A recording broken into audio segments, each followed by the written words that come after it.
thorium, I mean, okay, yeah, okay. So the low level sodium, I mean, solid waste goes to an engineered near surface disposal facilities, right? And the decay time. So this is which makes a nuclear waste hazardous, right? The decay of those fissile material.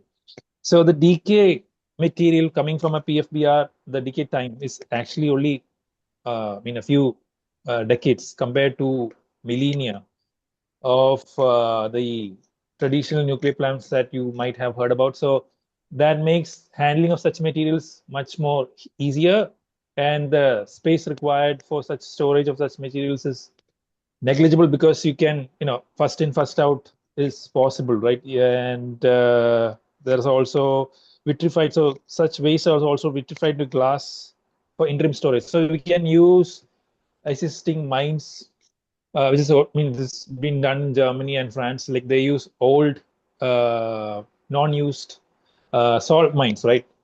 Where there isn't any, what do you call it, water penetration. So such mines can be used for storing this vitrified glass, which contains the nuclear material, thereby preventing any such leakages into groundwater or any other sources that can affect the public or health or flora and fauna in that area.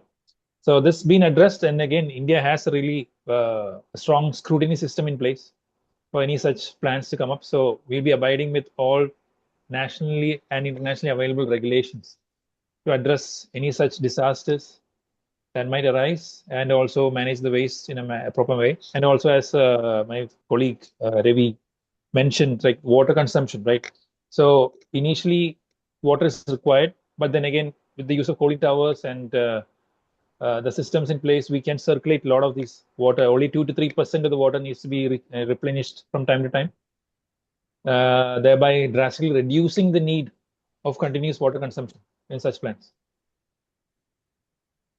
Yeah, yeah. And to add to Anup's point, can I continue? Yeah, I will complete from government side. Yeah.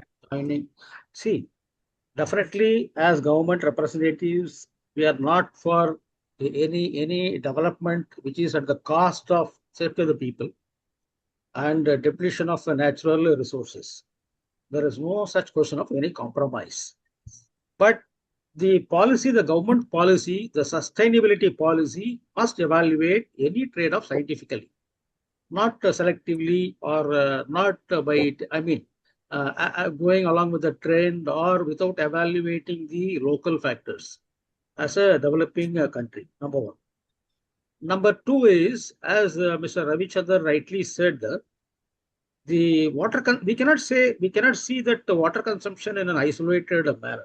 Even for artificial intelligence, which is tremendously growing across the world, the water consumption is going to be at a very, very concerning levels for this. So if you take into account the coal-based power plants or other oil-based power plants, definitely the water consumption as a concern is not so much alarming. And it is not only regulations to control to ensure the safety of the people. It is also the technology. There are two kinds of technologies which are already emerging across the world, which are already available. One is technologies which consume less water, and technologies which are very safe. So, okay, cost, yes, cost is going to be a bit more, but India as a developing country and a country which is more concerned about the safety of the people definitely should go for such technologies, and we should have a clear roadmap of technology adaptation. We should not blindly buy some reactor, import it or build some system blindly. We should be very, very selective. Any trade-off should be selectively done, scientifically measured, and we should be selective. As I think, as government, this is the kind of policy that we will put in place as guardrails. So one point here is as Anup also mentioned, is the newest technology, and the positive here is 72% of that is indigenous technology. So reliance on foreign technologies less when compared to earlier days. And it's our proprietary designs which have been incorporated and now operated.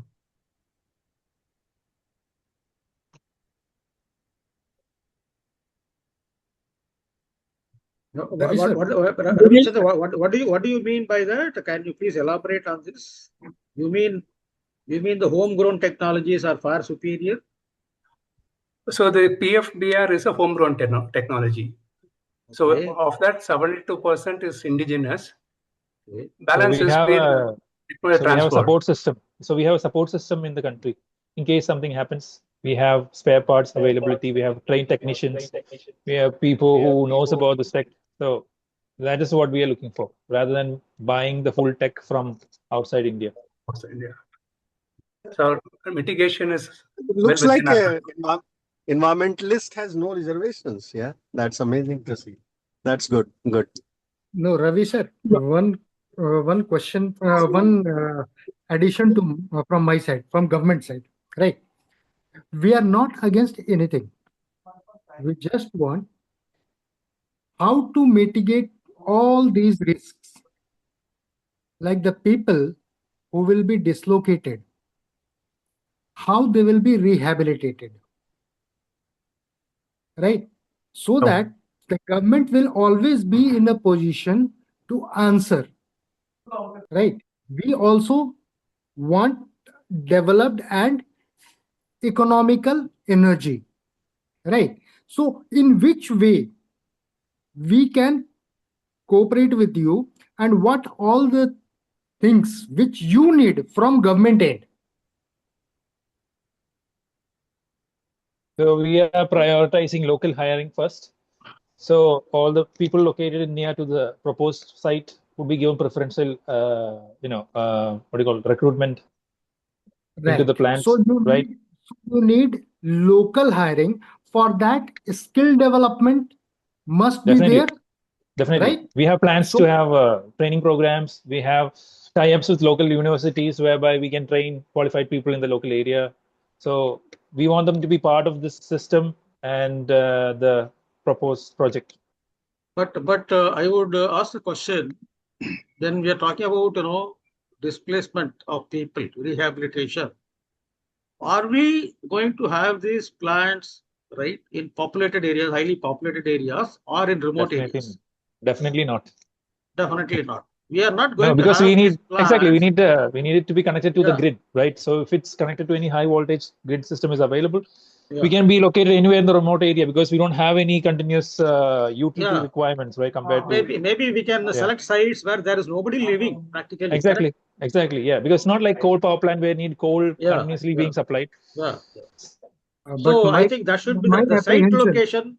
The site location can be in such a way that the question of rehabilitation doesn't arise at all. Yes. No, sir. My concern, right?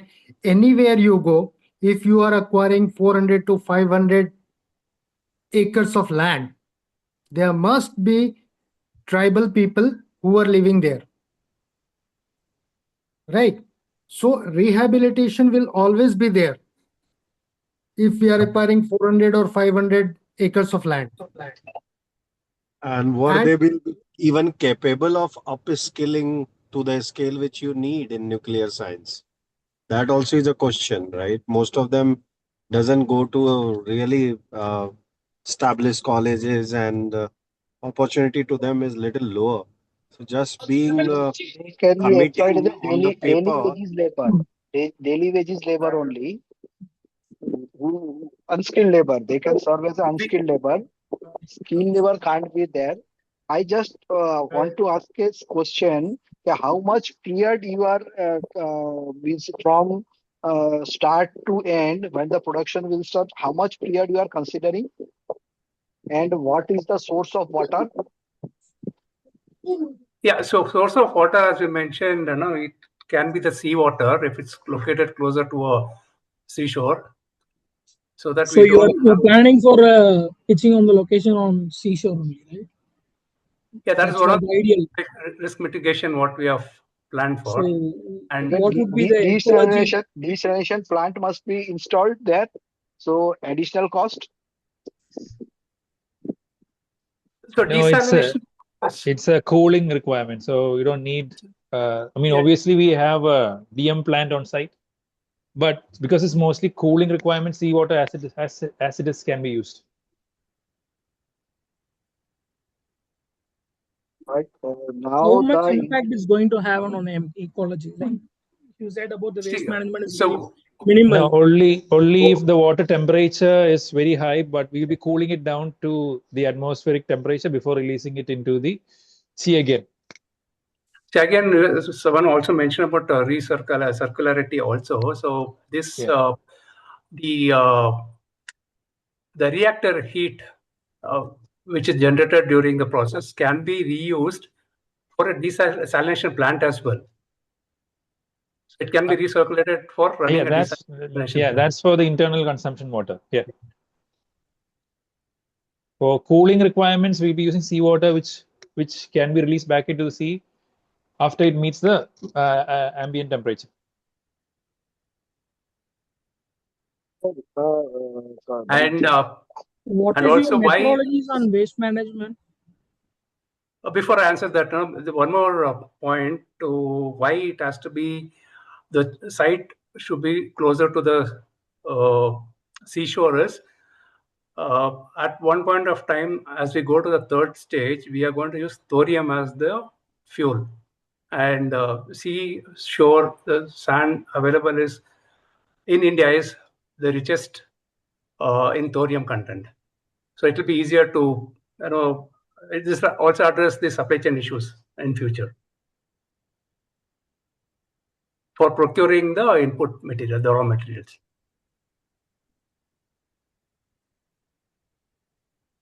So there was one more question which I missed. Waste management technologies. Okay, so waste management, as compared to Conventional power plants, right? What I understand, India's coal plant produce 200 million tons of fly ash per year, which is uncontained, and also leaches out into groundwater. And as per statistics, they say the coal kills about 1.2 million Indians per year through air pollution. As compared to TFBR, which produces around 3 meter cube of glass solidified waste per year, which, as Anup mentioned, can be contained, monitored, and retrieved. But it's comparing with a coal power plant, it doesn't equal, right? It has a radioactive element to it, right? How can we compare this with the coal power plant? Yeah, ultimately, it's impact on environment. Ultimately, it's impact on environment that we should be comparing, now, right? Yeah. What is the impact level? What you're trying to? So we'll be doing an environmental impact assessment, obviously. So when we did a comparison compared to coal power plant, if we do a proper mitigation of the nuclear waste, which I mentioned already, like we are considering, what do you call it, the converting into a glass form, right? Vitrification of the waste, and we are storing it in a proper storage spaces. If you take into consideration that it's much cleaner for the environment compared to a coal power plant, which India currently, I think 40% of the power in India is coming from coal power plants, right? 67. So 67, yeah. So it's much more impactful for the environment than a nuclear power plant, which is running on thorium. As of today, each and every nuclear power reactor stores their waste within their premises. They are continuously monitoring it. That's it. It is not being disposed of. So how efficient is going to be for the catastrophic instance if anywhere if occurs in the future? So that is the key criteria we need to consider upon. Definitely. I mean, again, like I said, so the company won't get permission to operate unless we are clear with all the government requirements on how to store, monitor, and even dispose the nuclear waste, right, coming from plant. And this is not just from the direct production site, also from for example, the materials like. No, Anup, it is not only CO, consent to operate.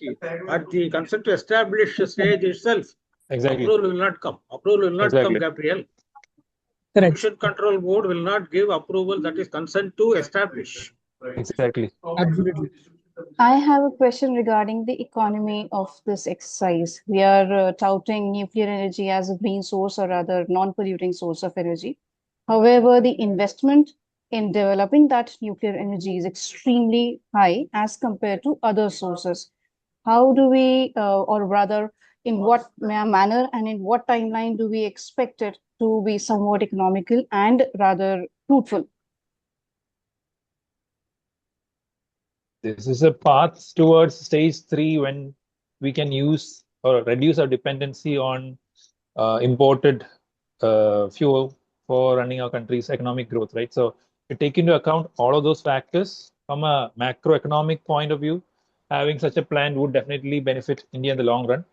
Obviously, it's not going to be economical from a from a single plant point of view. It's not economical yet because we have to enrich the thorium. There's other processes which are in place that has to be done. But again, this is a path towards the end goal, which is basically being energy sufficient and reducing the carbon intensity per unit production, right? So for meeting those requirements, we have to lower our dependence on fuel, reduce our base load coming from coal power plants. So this is a process. Is India prepared to take this to a higher level of production, like we are taking solar or we have coal or I hydro? think so. For I that think this matter? again. This is all complementing. So it's energy mix, right? So the metrics. So our solar, I mean, our energy grid, like what percentage is coming from solar, what percentage is coming from wind, what percentage is coming from coal. That's So very, very coal, low right Yeah, now. it is That's a very mix low. of exactly. Renewables are very low right now. But Yeah, again, exactly. coal is at 67%. Hydel is a bit lower than that, but still very significant. No, even if we do increase, right? So this is what we are doing, this is supporting the government, right? So even if we increase the production of solar, say by 10 times, right? Even then the issue still remains that what happens during the Land night time? availability. Yeah. Availability, the night time, or how do you balance the load? So variable factors. So we need to complement it with battery storage systems, right? Which is again all energy intensive, polluting industry. If you take scope 3 emissions coming from battery storage facilities and all that, it's quite high. So compared to that, if you can offset the coal, this is it's an easier win for the government. And so this is where we It's an are in. easier win, but again, India focuses on coal because we have massive coal reserves, just like thorium. Yes. And So that's the again, main emphasis why Indian government focuses on coal and refuses to give up coal. so we also have learned lessons from operating coal power plants, right? Like the NTPCs. So they are institutions which run thermal power plants. So and also we have Baba Atomic Research Center. So we have the right infrastructures or institutions in place. It's just a matter of adopting this technology. I mean, research and development is happening. So if you go on down this path, there is definitely a strategic win for India in the future. But if we ignore it, then we still depend on foreign, say, like for example, if you want to exactly technology, raw materials coming from abroad, which again we are competing with our neighbors for critical raw materials, precious metals. So compared to that, I think this is a much safer path. But again, all the regulations have to be met, and checks and balances has to be there. Yeah, checks and balances are very important because it is not only a question of adapting a new technology, because now the cyber war is a real threat. What is happening now, right? So the whole world has gone, on the internet, and imagine a situation, that we are not able to take money from ATM, right? It happened in Russia, right? Sir, And everything people were because not. it's being controlled by internet, every Yeah. transmission So systems, our information yeah, systems, banking yeah, systems, administration, yes, everything goes down when, yes, cyber yeah. threats loom. Yeah. So there should be a backup arrangement for everything. We should not totally switch over to something new or for one reason, one good reason. So there has to be a backup plan. There has to be a proper mix of safety, advantage, technology. Everything should be balanced. I And have Yeah. I have only one observation, and that is today government and CEOs are winning.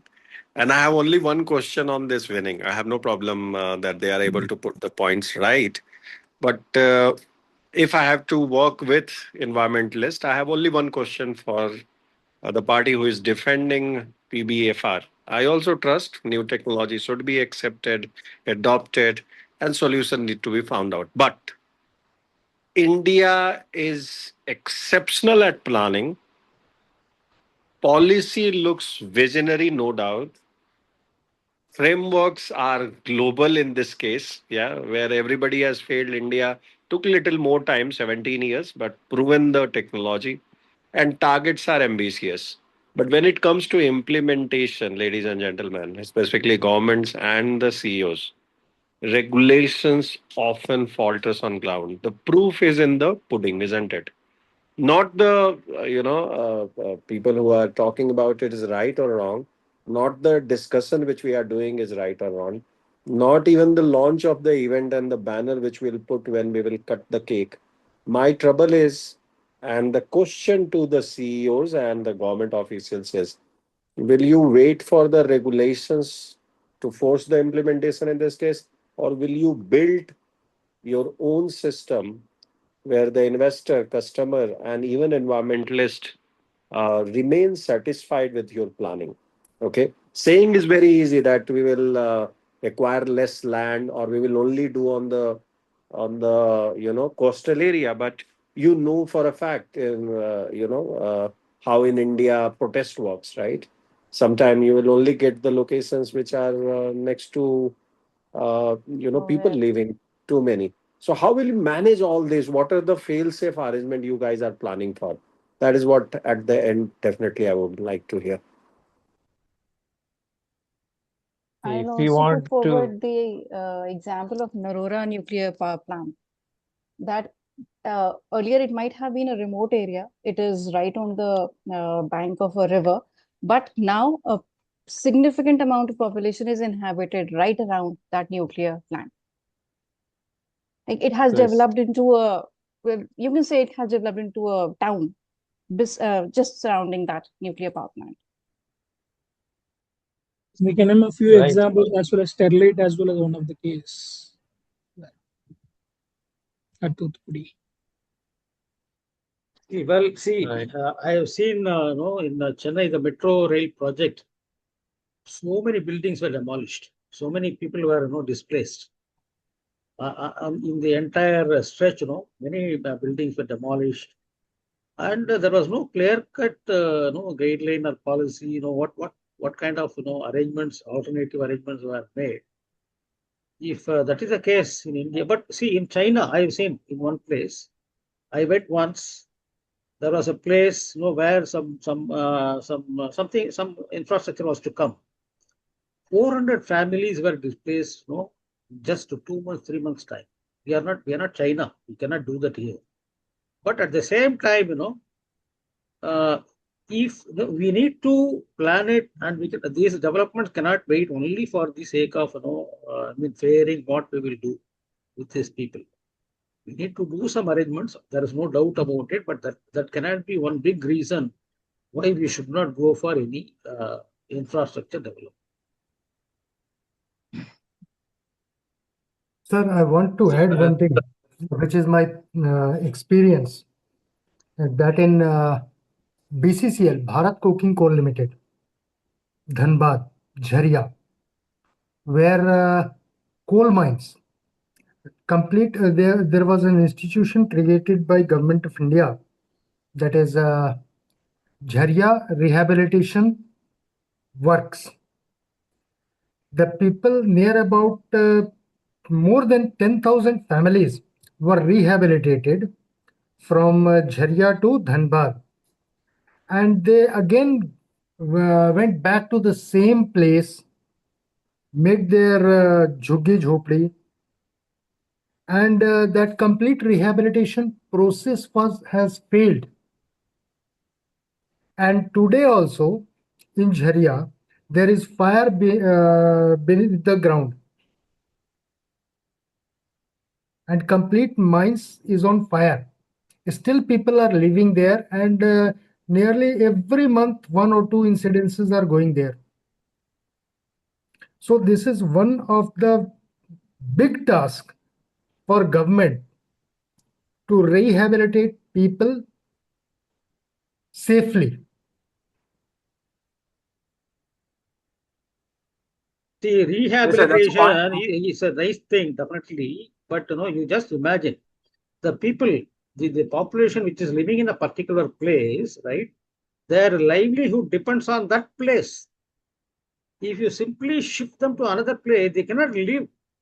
They have no sources. They have no means for no income. So rehabilitation doesn't mean providing them shelter somewhere else. It is also about providing them jobs in that place, new place, which is very difficult for the government to take that kind of responsibility. But definitely, I agree that that factor needs to be understood, and definitely there has to be something done. But it is not easy anywhere.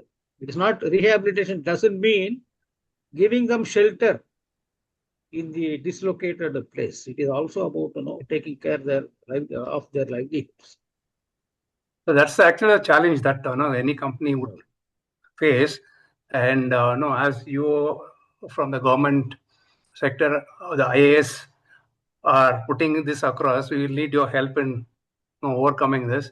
So one more point which was valid, which could be an alternative is if there are abandoned coal mines which are not in use now, those places can be considered for putting up a new plant, if that works. So that would need a lot of work in making that area safe for waste contamination, because they are already dug up to a very high, deep extent. And again, water contamination, particularly monsoons, you can protect from anywhere, anything. But what about monsoons when rains fall down and water starts seeping everywhere? Yeah, Shraddha. So as I mentioned, the land required for a PEFBR compared to a coal run projects are much less.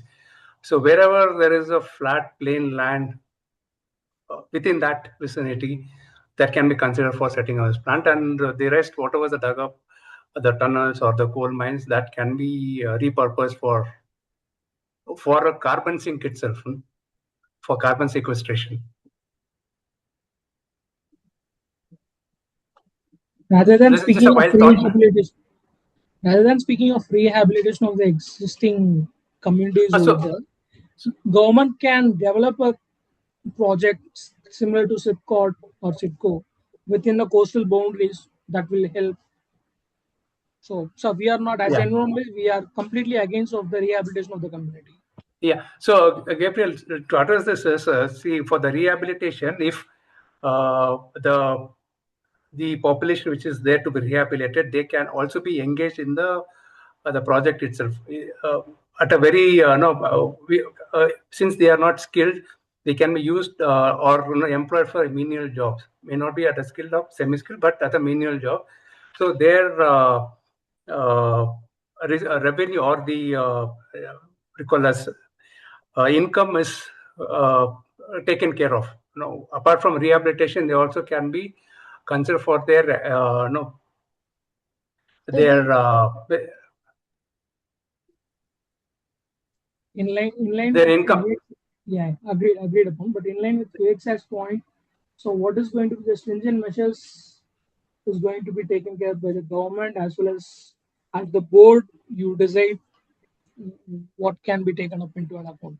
If there is any mishap is being happening on the human errors or any kind of situations arises. So ultimately, we need to follow the system, right? That's an SOP you also have to follow. Yeah, so they will not be these people will not be taken into the what do you call the active power plant or power generation itself. They'll be outside. Taking over menial job. As I mentioned, it could be a housekeeping, it could be a gardening, those kind of activities. So for employment opportunities at the beginning, when the construction is happening, the opportunities are going to be much more. Yeah. And once the plant becomes stable and it becomes operational, after that, the number of employment opportunities are going to come down exponentially. What happens then? What happens then? At that stage also, those people who have been displaced will need something to sustain them. That is See, not just the case with the this is nuclear reactor. This yeah. is a fact for every project that is Yeah. happening, be it infrastructure, be it anything. So we will have CSR, I mean, funds available for engaging the community, right? So we can develop local industries over there. We can support them in and developing community business. So all that is possible, right? So it need not be people working in the factory alone. It can be a active community around the nuclear power plant. So it can be, say, even for new age techno entrepreneurs, we can have a data center running close to the power plant. So just running on clean fuel. So all that is possible to worth exploring. What is the success rate of such rehabilitation measures? And then again, it's Yes. depends. Yeah, It's because already recently there were concerns raised that a data center has been created in a remote area, and now the people who live nearby, they are upset because of the light pollution because of that data center. The sky is Yeah, lit all day and night, and there is no respite from it. And the that I water don't know scarcity why. also high. I don't know why a data center need to be lit for in the night and all that. Usually, there's not much manpower requirement in a data center. It can be remotely operatable. So why there is such a light pollution coming from such a data center, I'm not aware. But again, we can, like I said, so there is synergy, right? So we can allow them to operate close to the plant and operate it in similar conditions, right? So we cannot allow them to have blast lights during night and all. So how industry operates, they have to abide by the same rules and regulations. So all that is possible. So I'm saying that's an example. I'm just giving an example. So all that possibilities are there. resistance is a human tendency for anything. It can. I think Yes, this is the right point to stop change this is difficult. debate. Hmm. Change and resistance is two, universal truth, and Universal truth.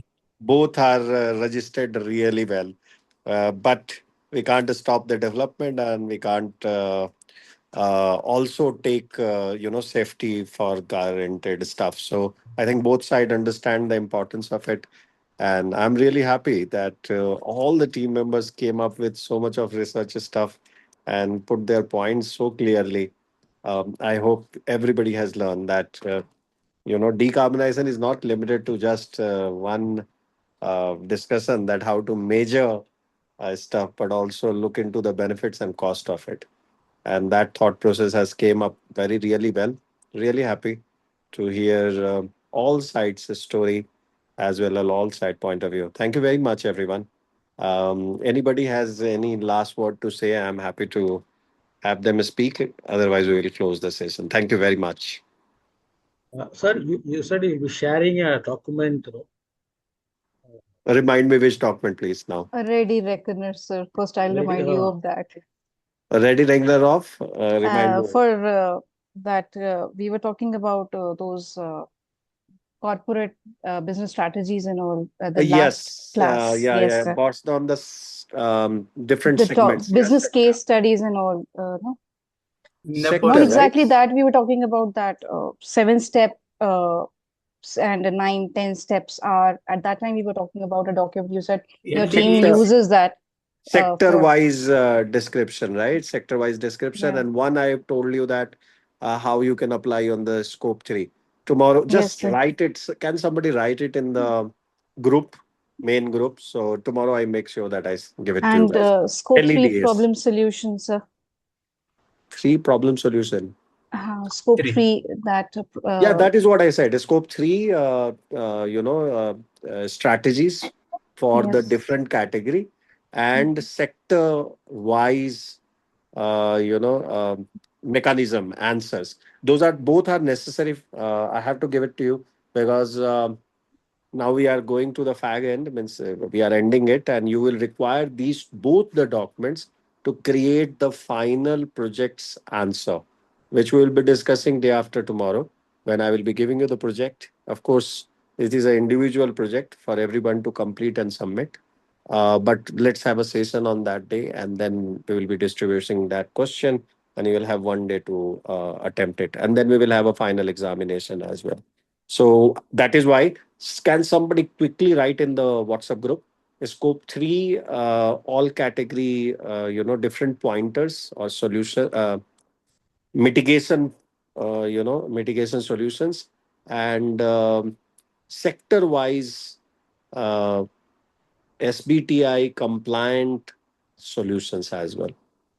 Yes, these are the two things which you need as a ready reckoner for your even final solutions. And one LEDS, somebody has reminded me that as well. LEDs, yeah. Yeah, LEDS document. So just write these 3 pointers in the chat box, and tomorrow morning I will make sure that this has been done in the first hours. It's Done, sir. awesome. Done. Awesome. Thank you very much, everyone, and take care. Bye bye. Good night. And thank you for such a great Thank session. you, sir. Good night, Good night. sir. Good night. Good night.